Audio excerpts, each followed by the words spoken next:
자, 오늘 함께 나눌 말씀의 제목은 히든 스토리입니다. 성탄에 숨겨진 이야기를 들려드리려고 합니다.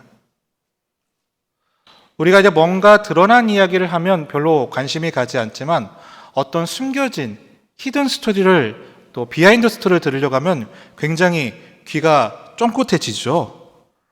오늘 말씀을 준비한 이유가 바로 여기에 있습니다. 이 성탄은 여러 가지 사건으로 나타났는데 그 가운데는 드러난 사건이 있는가 하는 반면에 보이지 않는 사건이 있기 때문에 그렇고요. 사실 우리 삶 가운데서도 보이는 사건을 너무 집중하긴 하는데 실제적으로는 보이지 않는 그 사건이 우리의 삶에 지대한 영향을 끼칠 때가 많이 있기 때문에 그렇습니다. 그래서 오늘 말씀을 통해서 우리 삶의 그 드러나는 사건 때문에 일희일비하지 않고 이리저리 가지 않게 되시고요.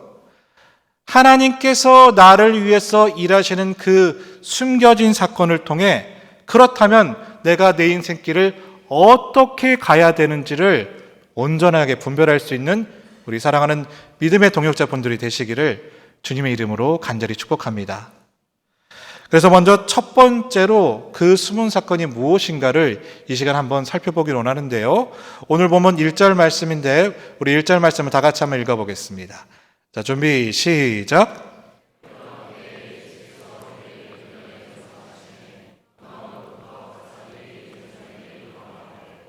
자, 방금 읽은 마태복음 말씀은 예수님께서 언제 태어나셨는지를 분명하게 알려주고 있는데, 자, 1절 말씀 보니까 그때가 언제라고 합니까? 헤로드 왕 때라고 이 말씀하고 있습니다. 몇 년도에요? 어떤 시기라고 말하지 않고 왜 굳이 헤로드 왕 때라고 말하고 있느냐? 이 헤로드 왕 때가 아주 중요한 메시지를 담고 있기 때문에 그렇습니다. 자, 그러면 이 헤롯은 어떤 사람입니까? 유대를 다스리는 분봉왕이었는데요. 당시의 역사를 찾아보면 잔인하고 무식하고 아주 악랄한 왕이 헤롯 왕이었다고 합니다. 어느 정도였냐면요. 내가 기분이 나빠서 어머니를 죽인 사람이 헤롯 왕이고, 내가 너무 화가 나서 자기 아내를 죽인 사람이 헤롯 왕이고요. 심지어 내가 기분이 나쁘다고 해서 자기의 아들들을 사형시킨 사람이 헤롯 왕이었다는 겁니다. 특별히 성경에서는 헤롯 왕이 언제 처음 등장하냐면요. 우리 예수님께서 베들레헴에서 태어난다는 소식을 듣고 유대에 있는 모든 지역의 2살 아이의 아기는 다 죽이라고 명한 사람이 헤롯인데 그 죽이는 사람의 모습으로 헤롯이 등장하고 있다는 겁니다. 그 정도로 아주 정신이 없는 왕이다. 그때에 예수님이 태어나시게 됐다는 겁니다. 자, 그러면 그 헤롯 왕을 우리가 마음속으로 한번 상상해 보시길 바랍니다. 자, 그러면서 만약 내가 그 헤롯 왕 때에 살고 있었으면 어땠을까를 한번 생각해 볼게요. 그 미치광이고 언제 어떻게 변할지 모르는, 심지어 자기 가족 죽이는 것조차도 아무런 상관하지 않는 그 최악의 왕의 통치를 내가 받으면서 백성으로 살아가고 있다. 한번 생각해 보세요. 여러분의 삶이 어떠실 것 같습니까? 정말 불안할 것 같고요. 정말 고통스럽고 걱정 가운데 있지 않겠습니까? 그렇게 본다라면 헤롯 왕 때라고 말씀하시는 이 메시지가 왜 중요하냐? 그 당시 시세상을 알려주고 있는 거예요. 그 당시는 예수님이 태어나기 전에 그 당시는 그 어떤 것도 기대할 수 없는, 그 어떤 것도 소망할 수 없는 정말 암흑과도 같은 세상을 이 헤롯 왕 때라는 것이 보여주고 있다는 겁니다. 사랑하는 믿음의 동역자 여러분, 이 상황을 우리에게도 동일하게 한번 적용해 보기를 원합니다. 여러분, 우리도 가끔은 헤롯 왕 때 같은 상황을 맞이할 때가 있어요. 어떤 사람이라는 그 헤롯, 내 재정이라는 그 헤롯, 그 어떤 에롯이라는 그 때문에 내 삶이 꽉 묶여가지고 정말로 어려워하고 힘들어하는 때가 있지 않습니까? 우리가 성탄을 주목해야 되는 이유가 바로 여기에 있다는 거예요. 그 2000년 전의 성탄이 왜 나의 사건이 되어야 되느냐? 그 헤롯의 통치 때에 아기 예수님이 태어나심을 통해 그 포악하고 엉망하고 미치광이 헤롯의 통치가 끝나고 아기 예수님을 통하여 하나님의 나라가 시작되었다는 거예요. 마찬가지로 내 삶의 그 무언가의 헤롯 때문에 고통과 암흑 가운데 있다라면 그 예수 그리스도의 탄생의 사건이 내 삶 가운데 나타나야 그 헤롯이 끊어지는 일들이 우리 가운데 있을 수가 있다라는 것입니다. 그래서 이 시간 믿음으로 여러분께 선포하길 원하는데요.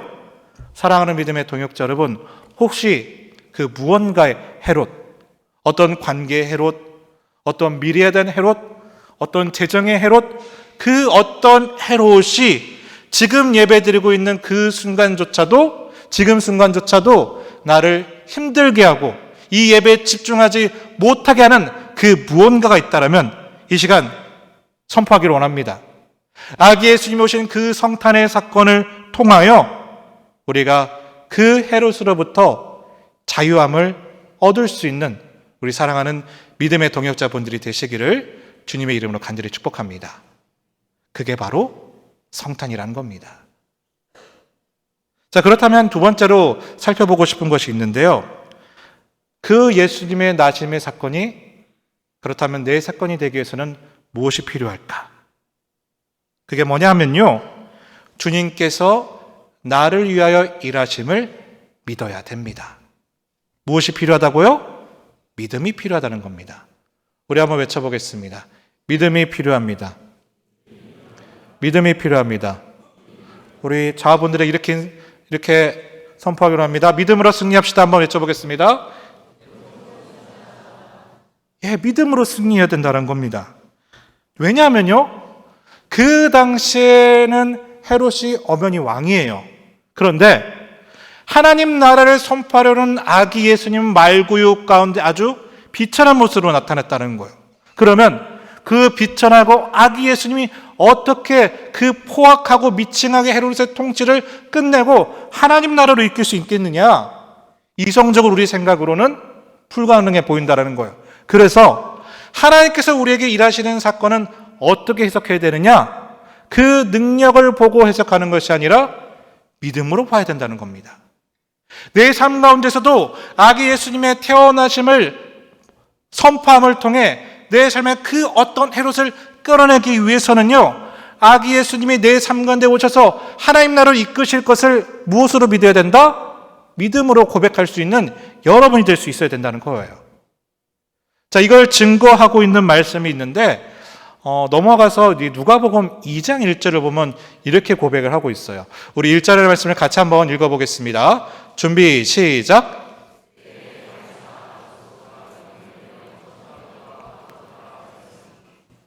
자, 가이사 아고스토라는 사람이 나오는데 가이사 아고스토는 그 당시에 전 지역을 통치했던 로마의 황제가 됩니다. 그런데 그가 식민지 제국들에게 명령 조서를 하나 내리는데 어떤 명령을 내리느냐? 보니까 뭐라고 고백해요? 호족을 등록하라라고 명령을 내립니다. 자, 그런데요, 그 당시의 호족과 오늘날의 호족은 좀 다르더라고요. 이걸 좀 이해했으면 좋겠는데요. 오늘날의 호족의 목적이 뭡니까? 인구 조사가 목적이에요. 근데 그 당시에 그 호족을 등록하는 목적은 뭐냐면 세금을 거둬들이기 위함이었고 또 군사로 쓸 수 있는 사람들을 확인하기 위함이었다는 거예요. 그래서 호족을 등록하러 갈 때는 가족 전체가 등록하는 것이 아니라 그 세대주만 등록을 했으면 됐고요. 내 고향에서 등록하는 것이 아니라 내 재산이 있는 곳에서 등록을 해야만 됐다는 거예요. 그래야 세금이 확실하게 거둘 수 있게 되니까. 자, 그러면 이 차이점을 여러분 잘 아셨죠? 이해가 되십니까? 자, 이해가 되시면 넘어가서 누가복음 2장 5절과 6절이 조금 이해가 되지 않게 됩니다. 뭐가 이해가 되지 않느냐? 자, 5절과 6절 말씀 우리가 교독해서 읽어볼 텐데요. 5절은 제가 읽고 6절은 여러분이 읽어보겠습니다. 먼저 5절을 읽어보겠습니다. 그 약혼한 마리아와 함께 호적하러 올라가니 마리아가 이미 잉태하였더라. 자, 이상한 점이 보이십니까?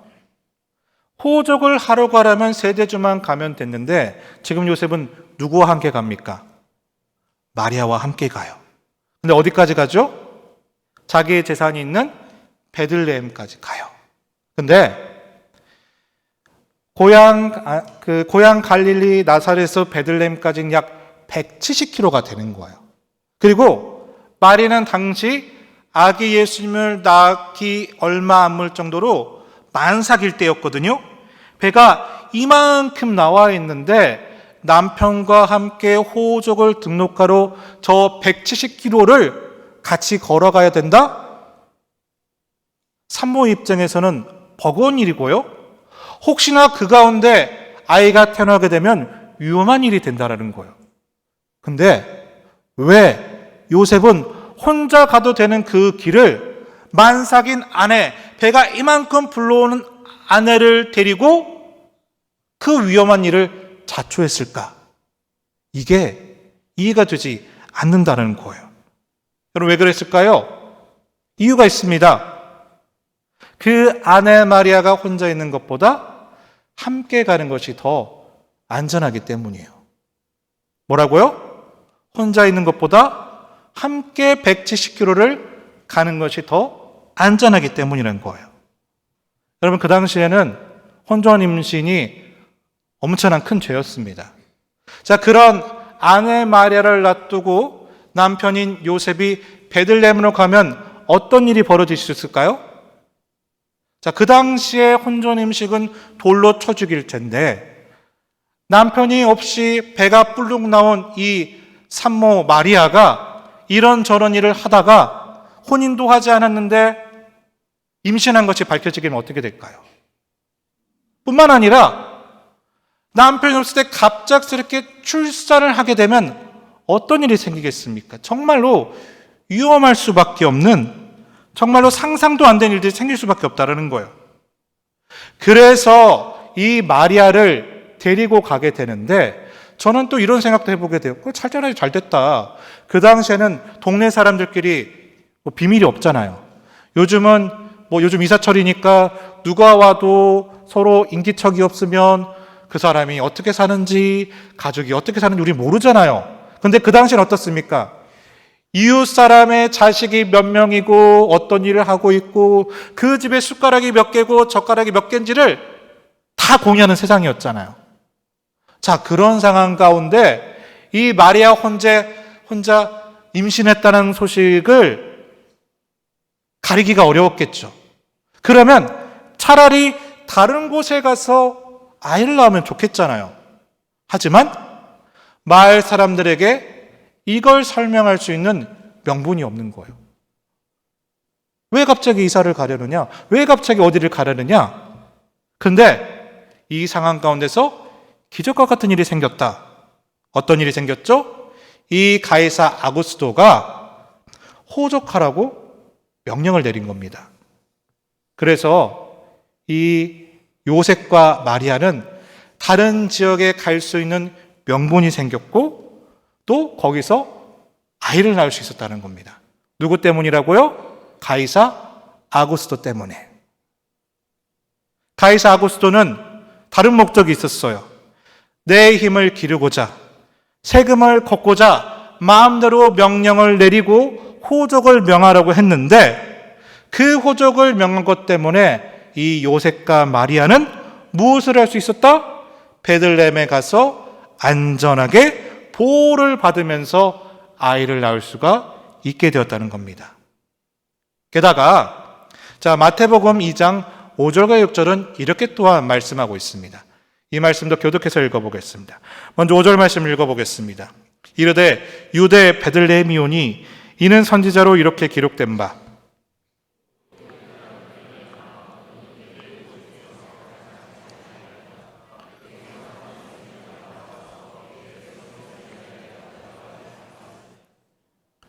이 말씀 뭐냐 하면 구약의 미가서의 2장 말씀이에요. 그러니까 이 마태복음으로부터 수백 년 전에 예언하신 말씀인데 뭐라고 예언했죠? 예수님이 어디서 태어날 거다? 베들레헴에서 태어날 거래요. 당시에 요셉과 마리아는 어디에 있었습니까? 갈릴리 나사렛에 있었어요. 하등 베들레헴에 갈 이유도 없고 명분도 없었던 상태입니다.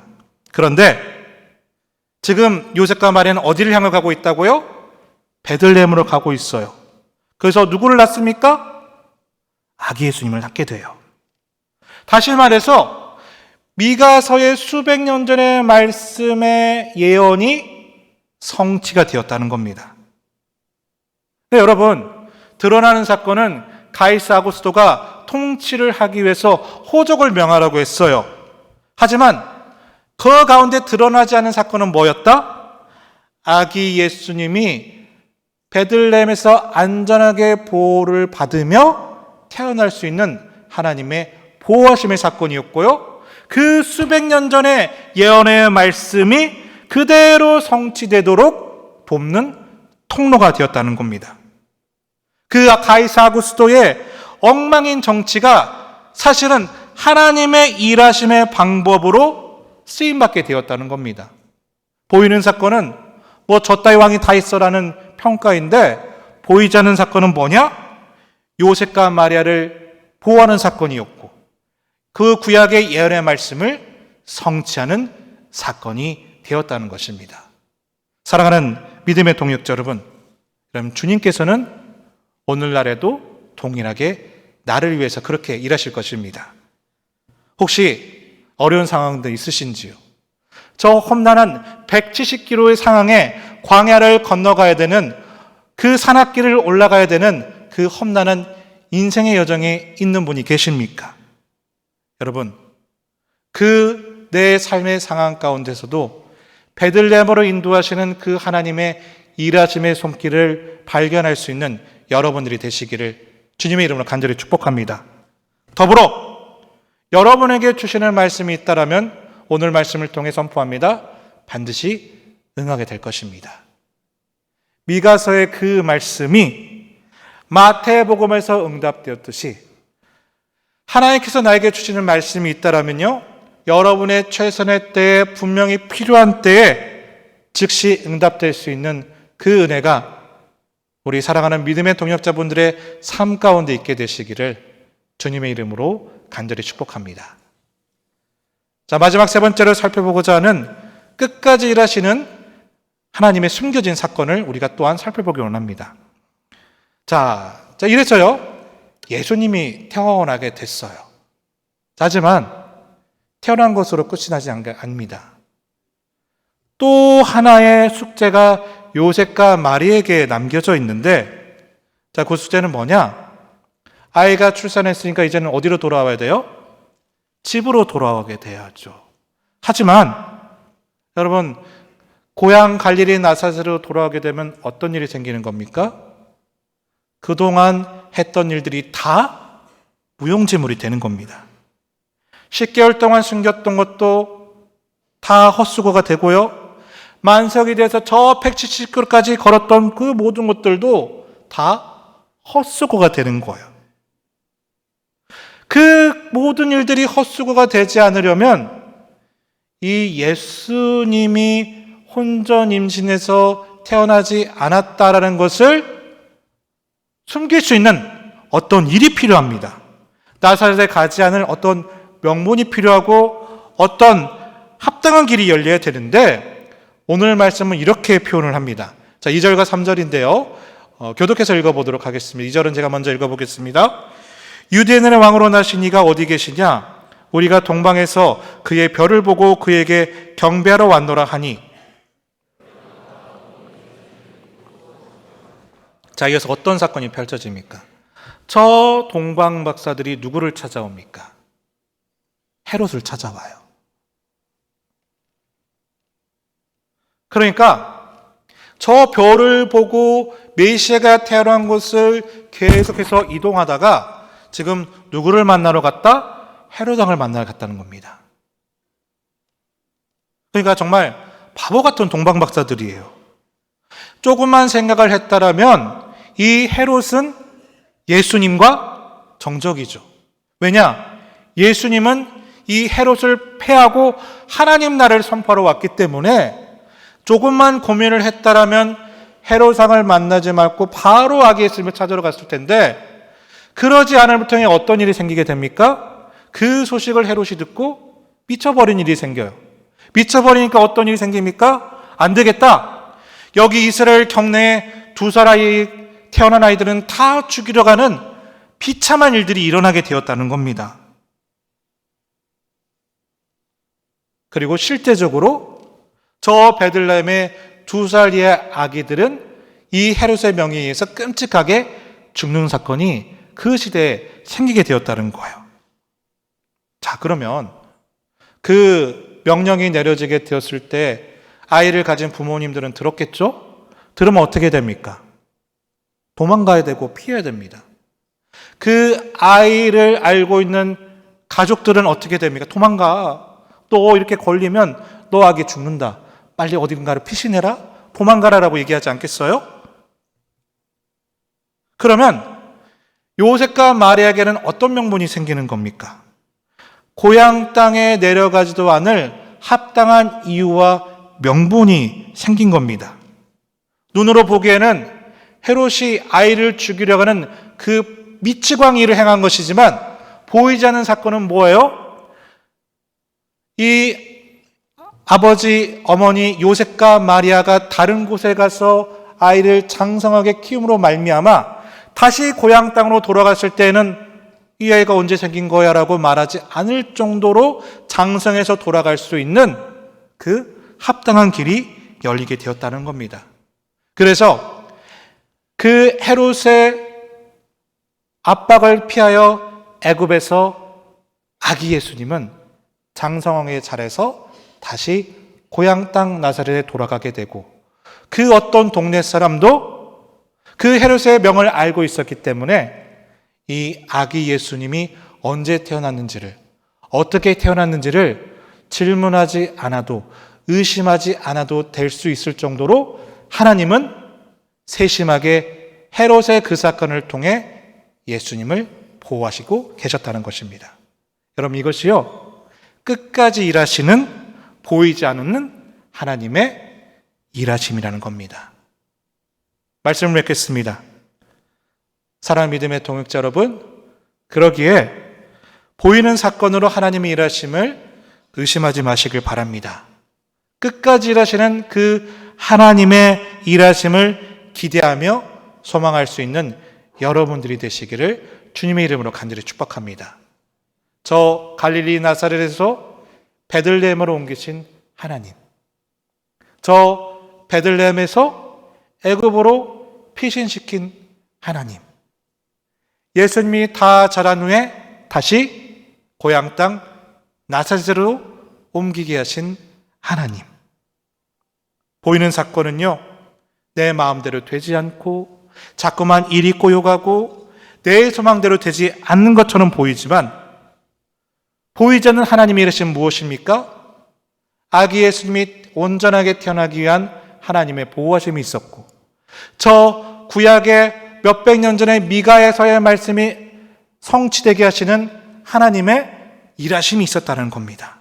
드러나는 사건은요, 쫓겨다니는 것과 피 묻은 강보에 쌓인 아기가 냄새나는 구유에 올려져 있는 사건이지만요, 보이지 않는 사건은 하나님의 일하심은 무엇이냐 하면요, 그 십자가에 돌아가신 예수 그리스도께서 피 묻은 세마포에 쌓여서 부활하신 승리의 구세주로 다시 하나님 나라를 이 땅 가운데 선포하실 것을 이 예수님의 말구유의 탄생을 통해서 보여주고 있는 메시지가 된다는 겁니다. 사랑하는 믿음의 동역자 여러분, 내 마음대로 되지 않고 무언가로 끌려가게 하는 그 아구소에 같은 상황이 있으시다라면, 나를 너무나 힘들게 하고 억압하고 고통스럽게 하는 어떤 그 헤롯과 같은 문제들이 있으시다면요, 혹시 내 주위에는 내 사정을 전혀 알지 못하는 그 바보들 같은 동방박사들만 있으시다라면요, 여러분, 그 가운데서도 일하시는 하나님의 손길을 발견할 수 있는 여러분이 되시길 바랍니다. 보이는 건 힘들고 어렵지만요, 그 안에 숨으시는 하나님의 일하심은 나를 보호하시기 위해, 인도하시기 위해, 나를 향한 말씀을 성취시키기 위한 도구가 된다라는 겁니다. 왜요? 역사의 주인은 바로 하나님이시기 때문입니다. 내 삶에서 히든 스토리를 일하시는 그 하나님의 인도하심을 따라, 그 하나님의 보호하심을 따라 내 삶에서 그 약속을 성취하시는 하나님의 일하심을 발견할 수 있는 여러분들이 되시길 바랍니다. 그래서 보이기에는 나를 힘들게 하는 그 사건 때문에 흔들리는 것이 아닌, 보이지 않는 하나님의 그 일하심을 통해 내 삶 가운데 하나님 나를 임하게 하실 그 하나님의 일하심과 보호하심과 성취하심을 우리가 고백함을 통해 내 삶의 한숨이 찬양으로, 내 삶의 눈물이 소망으로 바뀌어갈 수 있는 여러분들이 되시기를 주님의 이름으로 간절히 축복합니다.